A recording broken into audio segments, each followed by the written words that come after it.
Bahujan Samaj party प्रमुख मायावती ने बुधवार को कहा कि उनकी पार्टी किसी भी गठबंधन में शामिल नहीं होगी और वे 2024 में आम चुनाव और विधानसभा चुनाव अपने दम पर लड़ने का इरादा रखती है। मीडिया से बात करते हुए उन्होंने कहा कि लोकसभा चुनाव में पहले पार्टी की तैयारियां जोरों पर चल रही है।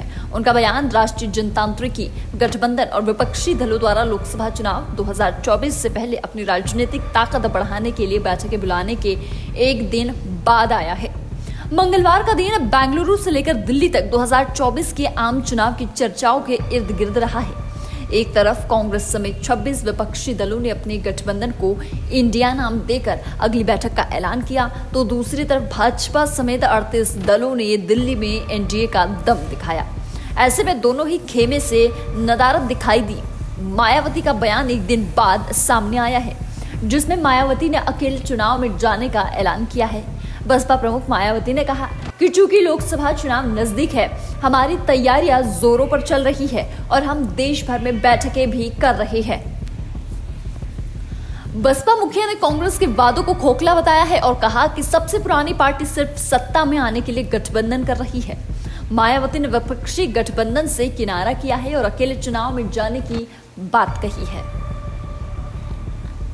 मीडिया से बात करते हुए मायावती ने कहा है कि हमारी पार्टी राजस्थान, मध्य प्रदेश, छत्तीसगढ़, तेलंगाना में अपने दम पर विधानसभा चुनाव लड़ेगी और पंजाब, हरियाणा और अन्य राज्यों में क्षेत्रीय दलों के साथ गठबंधन कर सकती है। विपक्षी दलों की अगली बैठक मुंबई में होगी, जहां विपक्षी दलों के नेता का नाम तय होने की उम्मीद है।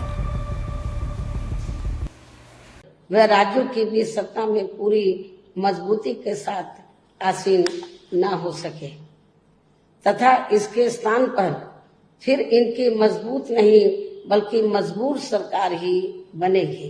हमारी पार्टी का ये पूरा प्रयास होना चाहिए ताकि बीएसपी के सत्ता में न आने की स्थिति में भी इन कमजोर वर्गों का यानी कि दबे कुचले लोगों का ये लोग ज्यादा शोषण ना कर सके।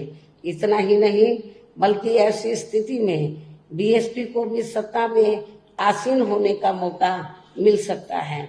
और जब तक हम लोग अकेले अपने बलबूते पर खड़े नहीं हो पाते हैं, इसलिए इन सब बातों को ध्यान में रखकर अब बीएसपी को लोकसभा चुनाव में व इससे पहले राजस्थान, मध्य प्रदेश, छत्तीसगढ़ व तेलंगाना आदि राज्यों में होने वाले विधानसभा चुनाव में भी अकेले ही चुनाव लड़कर अपनी पार्टी का बेहतर रिजल्ट लाना होगा।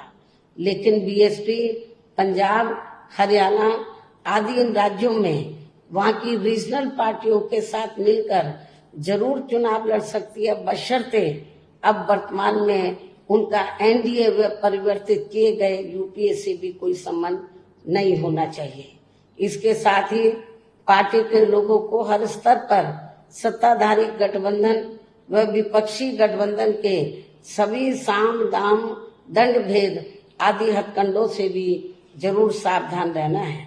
इसके अलावा यहाँ मैं ये भी कहना चाहूंगी कि देश में लगातार बढ़ रही कमर तोड़ महंगाई, अति गरीबी व बेरोजगारी आदि की इन गंभीर समस्याओं के प्रति केंद्र के उत्तरदायित्व को लेकर कल से शुरू हो रहे संसद के मानसून सत्र में जवाबदेही का लोगों को काफी बेसब्री से इंतजार है।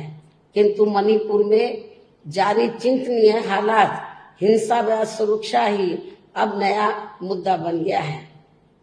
किंतु इन समस्याओं के प्रति भाजपा का रवैया अब तक व्यापक जनहित का कम तथा अपने राजनीतिक स्वार्थ का ज्यादा देखने को मिल रहा है, जिस कारण देश से जुड़े इन मामलों का जटिल बने रहना अति दुखद है। जबकि देश की प्रगति लोगों की उन्नति में ही निहित है, जिस पर पूरा ध्यान केंद्रित करने की भी सख्त जरूरत है। और अब लोकसभा चुनाव से पहले संसद में सरकार व विपक्ष का रवैया, तकरार, आरोप प्रत्यारोप व जिम्मेदारी से भागने का नहीं, बल्कि इन ज्वलंत जन समस्याओं को दूर करने संबंधी समाधान का होना चाहिए।